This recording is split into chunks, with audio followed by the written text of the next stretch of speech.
As cores para a próxima temporada estão lindíssimas.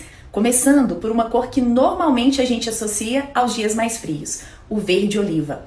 Ele aparece repaginado para o verão e pode render combinações muito interessantes, principalmente quando misturado com tons mais claros e vibrantes. E já que estamos falando de cores que têm presença, o vermelho tomate também merece destaque.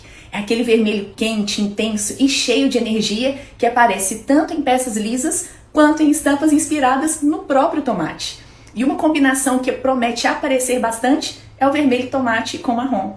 Falando nele, o marrom chocolate continua muito forte, só que agora ele aparece com uma nuance um pouco mais avermelhada, trazendo profundidade para os looks sem perder a leveza que a gente espera